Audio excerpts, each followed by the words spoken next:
안녕하세요. 책 데이트 시간입니다. 오늘 소개해 드릴 책은 신의 비밀, 징조라는 책입니다. 초흥 김승호 지음 세멘 파커스에서 나온 책입니다. 재수가 나쁜 사람은 종종 좋지 않은 일이 생기는데 그것이 바로 그 사람의 운명의 모양이라는 것입니다. 이런 것을 주역에서는 징조라고 말합니다. 한 가지 단서로부터 다른 사실을 짐작할 수 있을 때 그 단서를 징조라고 부릅니다.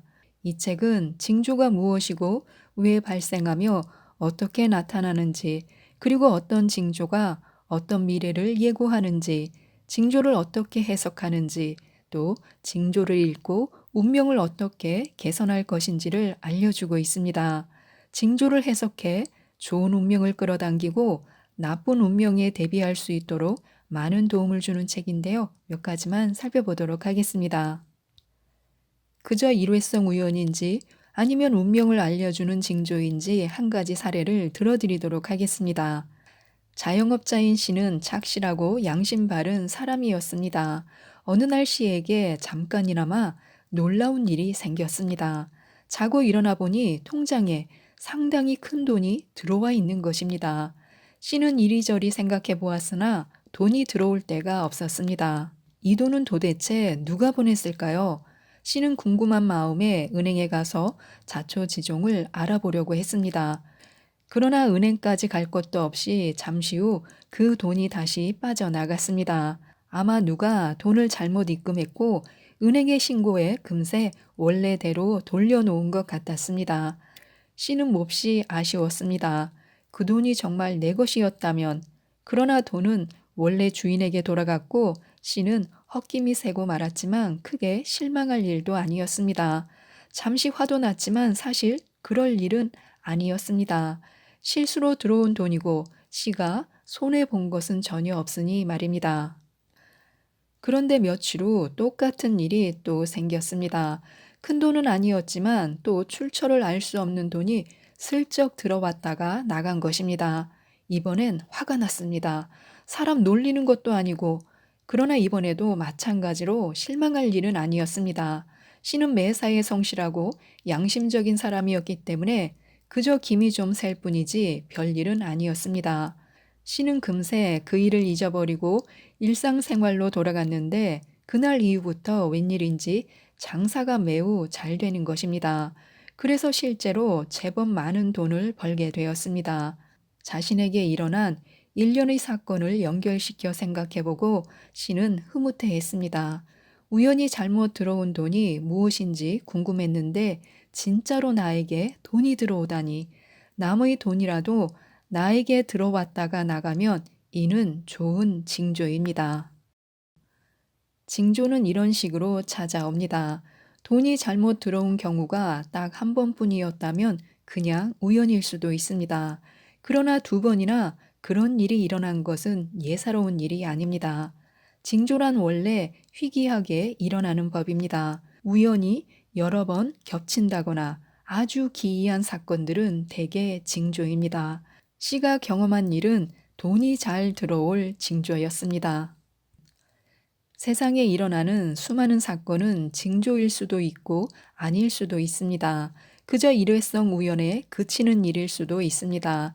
하지만 우리는 평소에 징조가 나타날 가능성을 염두에 두어야 합니다. 이는 결코 손해볼 일이 아닙니다. 우연이면 그저 그뿐이고 징조라면 미래를 미리 알 수 있는 것이니까 말입니다. 중요한 것은 바로 이것입니다. 항상 미래를 생각하는 마음, 그리고 나에게 일어난 사건을 해석하는 습관을 기르는 것입니다. 운명에 대해 경건한 마음을 가져야 하는 이유는 그것이 하늘로부터 내려오기 때문입니다. 사람은 징조를 보고 조심스럽게 미래로 나아가야지 무작정 미래로 달려드는 것은 매우 위험합니다. 성공하리라는 보장이 없기 때문입니다. 징조를 통해 우리가 가져야 할 마음은 신통함이 아니라 조심성일 뿐입니다. 또한 이는 스스로를 돕는 길이 됩니다. 미래는 조용히 찾아옵니다. 그래서 자연을 살피고 미래를 가정해 보는 습관을 가져야 합니다. 자연을 자세히 살피면 미래와 연결된 고리를 찾는 것이 그다지 어렵지 않습니다. 평소에 습관을 들이는 것이 중요합니다.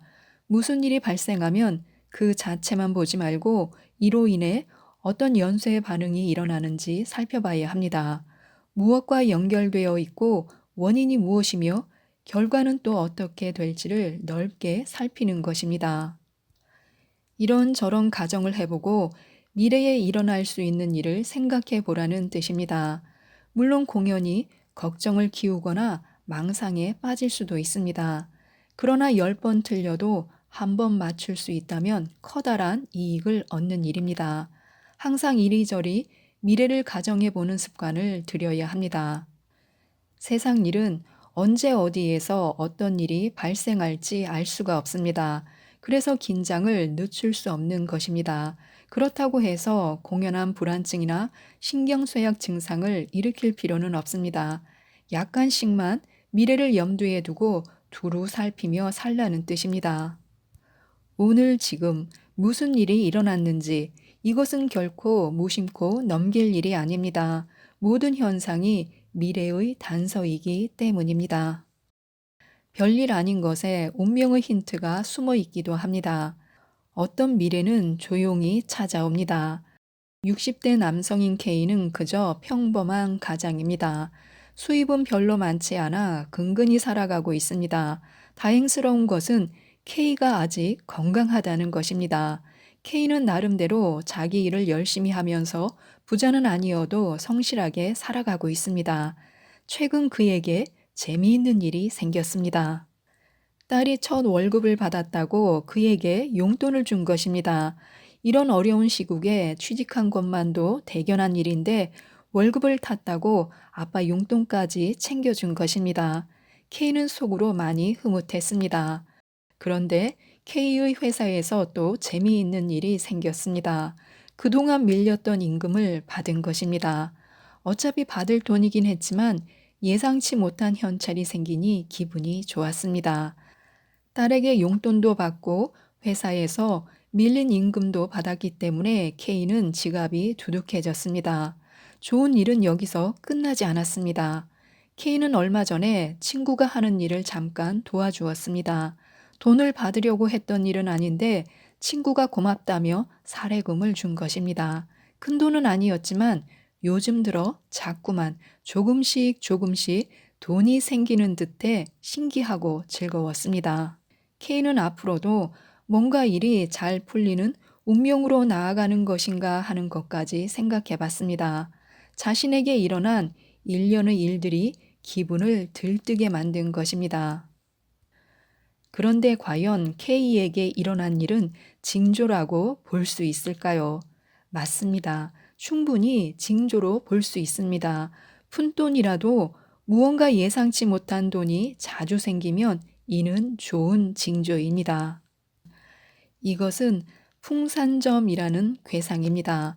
이것은 모든 일이 점점 잘 풀려나간다는 뜻입니다. 평범하게 살아가고 있지만 앞날은 모르는 일입니다. 행운이란 뜻밖의 찾아오기 때문입니다. K는 그 후 회사에서 진급을 했고 딸이 스스로 벌었으니 살림살이도 전보다 훨씬 나아졌습니다. 이것은 앞으로 좋은 운명으로 가는 징조의 시작입니다. 징조는 이렇게 찾아옵니다.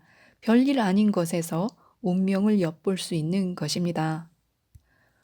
왠지 뭐든 잘 될 것 같은 느낌도 좋은 징조입니다. 어느 날 아침 제이는 잠에서 깨어났을 때 기분이 굉장히 좋았습니다. 잠을 푹 잤기 때문인가 하고 생각해 봤지만 제이는 원래 매일 밤 잘 자는 사람이었습니다. 그저 몸의 컨디션이 평소보다 좋을 수도 있었습니다. 제이는 그러려니 하고 출근길에 나섰는데 거리에서 스치는 사람들에게 왠지 모르게 친근감이 들었습니다. 그래서 평소 같으면 그냥 지나칠 사람인데도 일부러 인사를 건넸습니다. 사람은 원래 기분이 좋으면 주변 사람에게 친절을 베푸는 법입니다. 제이는 회사에 도착해서 업무를 시작했습니다. 오늘따라 의욕이 불끈불끈 솟았습니다. 평소 같으면 주어진 일이니 그저 묵묵히 진행할 뿐이었습니다. 그러나 오늘은 달랐습니다. 일 자체가 꽤 즐거웠습니다. 이렇게 열심히 일을 하고 뿌듯한 마음으로 집으로 돌아왔는데 제이는 오늘 자신이 무언가 달라졌음을 느꼈습니다. 평소와 다르게 의욕이 넘치고 매사에 용기가 났습니다. 무슨 일이든지 못할 일이 없을 것 같다는 생각도 들었습니다. 다음날 아침에 일어나 보니 어제보다 컨디션이 더 좋았습니다. 힘이 마구 솟아오르는 것을 느꼈습니다.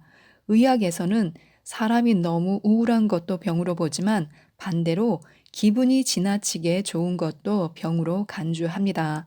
그러나 제이는 자신을 잘 알고 있었습니다. 병은 아닌 것 같았습니다. 아니면 이제야 철이 든 것일까 하고 생각도 해봤습니다. 사람이 철이 들면 주어진 조건에 대체로 만족하는 법입니다. 이만하면 다행이지 뭐야 하는 식으로 말입니다. 그러나 제이는 평소에도 자신이 하는 일에 크게 불만을 느끼는 사람은 아니었습니다. 어제와 오늘 대체 무슨 일이 생긴 것일까요? 무엇인가 정신에 희망이 깃든 것 같았습니다. 이것 또한 징조입니다. 제2의 마음 또는 영혼에 깃든 이 밝고 활기찬 생각은 상당한 의미가 있었기 때문입니다. 전에는 이런 일이 한 번도 없었습니다. 그러니 이것은 분명 징조가 아닐 수 없습니다. 우리의 영혼은 짐짓 미래를 육감하고 기분을 느낄 수가 있습니다. 제이는 지금 그런 상황인 것입니다. 미래의 일이 보이고 느껴지는 것입니다. 물론 미래가 구체적으로 나타나 보이는 것은 아닙니다. 하지만 미래의 일을 기분으로 먼저 느낄 수는 있습니다. 텔레파시라는 것은 보통 이런 식으로 이루어집니다. 무한한 세계를 바라보는 영혼은 그것을 자신의 뇌에 투사합니다. 이때 뇌는 내용은 정확히 몰라도 기분을 느낍니다. 불길한 느낌일 때도 있고 아주 좋은 기분을 느낄 때도 있습니다. 제이는 지금 미래에 일어날 일이 좋은 것이라는 것을 느꼈던 것입니다. 사람의 행동은 그 자체로 확실한 징조입니다. 옛말에 재수 좋은 사람은 자갈밭에 떨어져도 어머니 치마폭에 떨어진다라고 했습니다. 이는 행운이 따르는 사람의 전형적인 모습입니다. 하는 짓이 고우면 결과도 고운 것입니다. 사람의 행동, 마음가짐은 그 자체로 확실한 징조입니다. 예로부터 관상쟁이는 사람을 보고 그 미래를 얘기했습니다. 외모, 행동, 습관 등 그에게 나타난 징조를 보고 판단한 것입니다. 그 사람에게 딱 붙어 있는 징조는 그의 정체성이라서 운명 역시 그대로 따라오는 법입니다. 사람의 모습, 즉 마음이든 손금이든 관상이든 인격이든 그 모든 것이 징조입니다. 3살 벌은 여든까지 간다라는 속담처럼 사람은 그 행태를 여간해서 바꿀 수가 없습니다. 사소한 습관 하나도 바꾸기 어렵습니다. 그래서 그의 행태는 평생의 징조인 것입니다. 징조란 사람 주변에서만 나타나는 것이 아닙니다. 그 사람 자체에도 징조는 얼마든지 있습니다. 그러니 좋은 징조만 기다리지 말고 자기 자신에게 이미 와 있는 징조부터 살펴야 합니다. 나는 이러한 사람인데 이러한 징조는 무슨 뜻일까? 나의 성품과 행동이라는 징조가 알려주고자 하는 미래는 행복할까, 불행할까 하고요. 자기만 잘났다고 생각하지 말고 스스로에게 이미 내재한 징조를 찾아봐야 합니다. 용기를 가지고 진심으로 생각해 본다면 징조를 쉽게 발견할 수 있습니다. 운을 바꾸려면 숨통이 트이는 장소로 가야 합니다. 비탈길을 너무 오래 보면 영혼도 기울어지고 통로가 시원스럽지 못하면 운도 막힙니다. 옥내 풍수에서 가장 중요한 것은 통로 확보입니다. 통로를 시원스레 확보하고 그 다음에는 그 장소 어딘가에 넓은 곳, 이른바 숨통이 트이는 곳이 있어야 합니다. 살림살이도 너무 꽉 들어찬 집은 오래 견디지 못하고 가세가 기울게 되어 있습니다. 심한 경우는 가족 구성원 중에 누군가 중병을 얻기도 하는 것입니다. 집 밖의 환경도 이와 비슷한 점을 기준으로 삼아 판단할 수 있습니다. 통로가 너무 복잡하고 좁으면 나쁩니다. 동네 근처에 공원이 있으면 아주 좋습니다. 이사를 하는 사람은 먼저 주변 도로가 어떤지, 가까이에 공원이 있는지 등을 살피고 집안에는 짐을 좀 줄이더라도 시원하게 트여 있는 공간을 확보해야 합니다. 집이란 아기자기하고 복닥복닥한 곳보다는 숨통이 트이는 곳이 좋습니다. 이런 것을 무시하고 살면 평생 좋은 운을 맞이할 수 없습니다.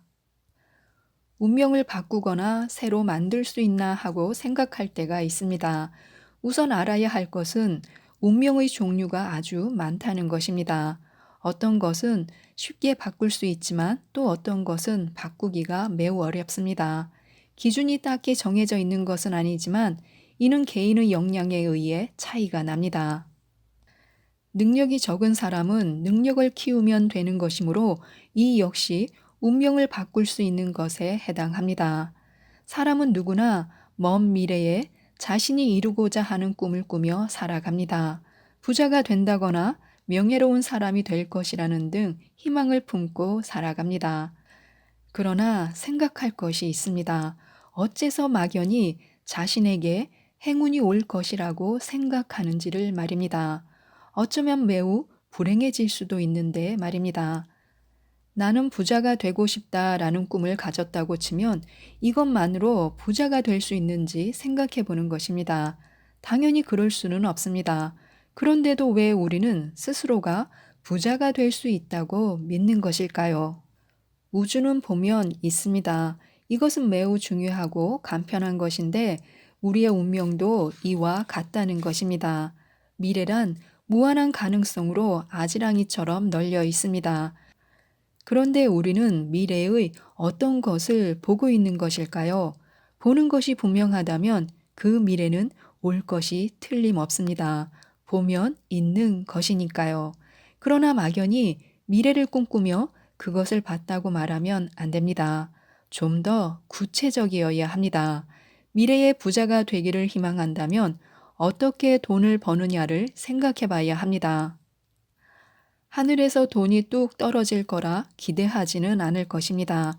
그렇다면 구체적으로 무엇을 해서 돈을 벌겠다는 것인지, 사업을 해서라면 무슨 사업을 할 것인지, 그것은 아직 잘 모르겠다고 하면 그렇다면 이는 미래를 본 것이 아닙니다. 따라서 그 미래는 오지 않습니다. 그렇다면 이러이러한 사업을 하겠다라는 구체적인 상이 있다면 어떨까요? 그 정도로도 안 됩니다. 언제 그 사업을 시작할 것인지를 말해야 합니다. 기회를 봐서 이건 역시 미래를 본 것이 아닙니다. 사업을 하려면 자본금이 있어야 하는데 그것은 어떻게 마련할 것인지 이것에 대해서도 구체적인 상이 있어야 합니다. 무엇을 어떻게 해서 얼마의 자본금을 마련할 것인지 미래를 본다는 것은 미래의 스토리를 구체적으로 말할 수 있어야 하고 그 스토리는 실현 가능성이 있어야 합니다. 대충 얼버무려서 언젠가 기회가 오겠지 하면 미래는 지금과 똑같습니다. 그런 불명확한 미래는 오지 않습니다. 미래를 본다는 것은 미래의 스토리를 만든다는 것이고 그것이 아주 그럴듯하면 그는 미래를 본 것입니다.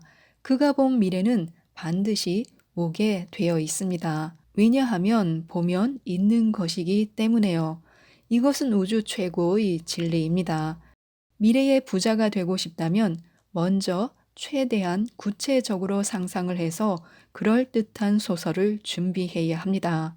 그리고 준비 작업을 시작해야 합니다. 지금까지 이 책에 대해서 말씀드렸는데요. 물고기는 물에 살고 사람은 기온의 바다에 산다고 합니다. 일상은 징조로 가득 차 있고 모든 사물과 사건에는 뜻이 담겨 있습니다.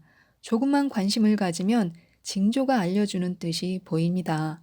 운명은 가볍게 볼 것은 아니지만 그리 두려워할 것도 아닙니다. 일기예보처럼 힌트를 주기 때문에요. 바로 그 운명의 힌트이자 신의 비밀인 징조, 이 책을 읽어보시고 항상 좋은 징조를 맞이하셨으면 좋겠습니다. 이상 책데이트였습니다. 감사합니다.